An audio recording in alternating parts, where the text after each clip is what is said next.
Magandang araw mga bata! Ang ating asignatura sa araw na ito ay ESP. Halina at samahan akong talakayin ang tungkol sa pagbibigay tulong sa nangangailangan. Ako po ang Teacher Lani.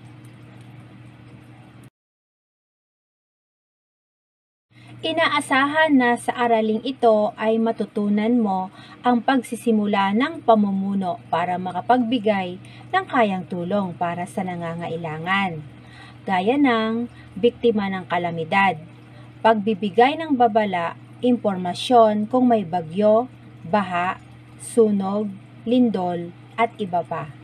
Pagmasdan ang larawan. Ano ang masasabi mo sa larawan? Tungkol saan ang nasa larawan? Paalala sa pananalasa ng bagyo.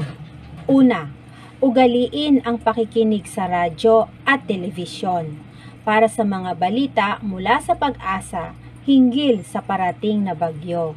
Ikalawa, sa pagdating ng bagyo ay manatili sa bahay at huwag magpunta sa mga lugar tulad ng ilog at baybaying dagat.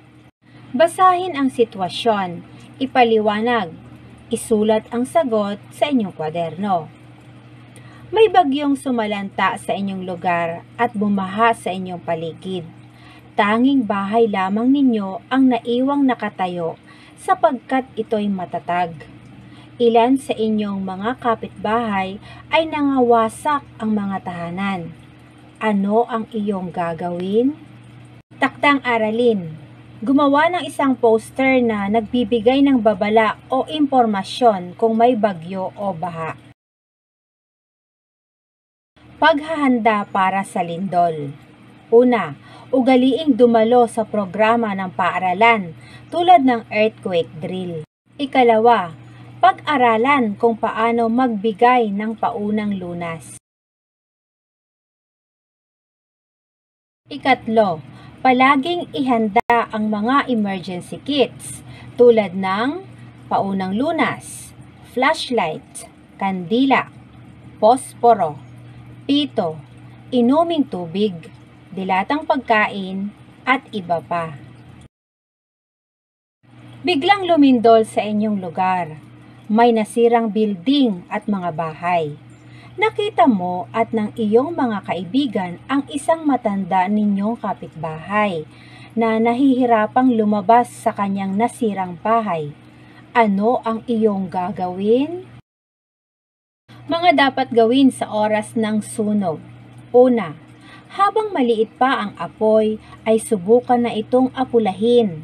Kung hindi mo ito magagawa, ay humingi ng tulong sa mga kalapit na bahay at tumawag ng bumbero o sa BFP, Bureau of Fire and Protection. Ikalawa, kung ikaw ay nasa ikalawang palapag o pataas, hintayin ang bumbero upang ikaw ay masaklolohan. Huwag tumalon, maliban na lamang kung ito na lamang ang paraan para mailigtas ang sarili. Mga dapat gawin sa panahon ng pandemya.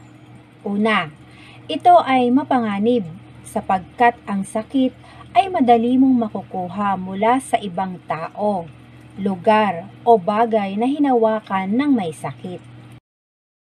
Ikalawa, upang maiwasang mahawa, manatili sa loob ng tahanan at iwasan ang matataong lugar. Ugaliin ang paghuhugas ng kamay, pagsusuot ng face mask, at panatilihin ang 1 metrong layo mula sa ibang tao o social distancing. Ikatlo, panatilihing malusog at malakas ang resistensya at kumain ng masusustansyang pagkain. Gawain. Panuto. Piliin ang letra ng tamang sagot, isulat ang tamang sagot sa iyong kwaderno. Unang bilang. Ito ang ahensya ng gobyerno na dapat nating tinatawagan tuwing may sunog. A. NDRRMC, B. BFP, C. Pag-asa, D. DSWD. Ikalawa, nagbibigay ito ng mga update sa mga epekto at hakbang para paghandaan ang mga kalamidad tulad ng bagyo. A. Pag-asa. B. PHIVOLCS. C. DSWD. D. BFP. Ikatlong bilang. Ngayong ikaw ay natuto na ng mga hakbang upang makapaghanda sa panahon ng kalamidad, ano ang pinakamainam mong gawin sa kalamang ito? A. Aking isasabuhay ang aking natutuhan sa lahat ng oras. B. Ang kaalamang ito ay aking ibabahagi sa aking mga kaibigan o kakilala. C. Ako ay sasali sa mga voluntaryong pagtulong sa mga nasalanta ng kalamidad. D.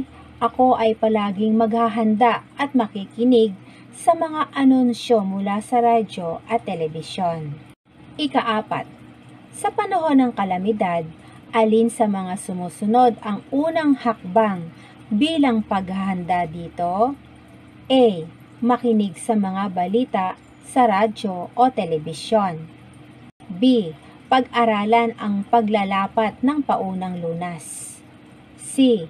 Panatilihing malusog ang katawan at kumain ng masusustansyang pagkain. D. Ihanda ang emergency kit tulad ng paunang lunas, flashlights, kandila, posporo, pito, inuming tubig, at dilatang pagkain. Ikalima, ang mga sumusunod ay mga hakbang bilang paghahanda sa pandemya maliban sa A. Alamin ang pinakamalapit na evacuation center para sa paglikas. B. Panatilihing malusog at malakas ang resistensya at kumain ng masusustansyang pagkain. C. Ugaliin ang paghuhugas ng kamay, pagsusuot ng face mask at panatilihin ang 1 metrong layo mula sa ibang tao. D. Upang maiwasang mahawa, manatili sa loob ng tahanan at iwasan ang matataong lugar. Para sa iyong performance task, gumawa ng isang pag-uulat o balita o news script tungkol sa isang malakas na bagyong paparating sa inyong lugar. Kailangan mong mabigyan ng babala ang iyong mga kabarangay. Narito ang rubric sa paggawa ng news script. Criteria, nilalaman. 5. Nagpapakita ang salaysay o kwento ng pakikilahok sa programa o proyekto. 3. Nakapagbibigay ng maganda at malinaw na mensahe. 2. Nagpapakita ng pagkamalikhain. Maraming salamat. Hanggang sa muli, ako po ang Teacher Lani.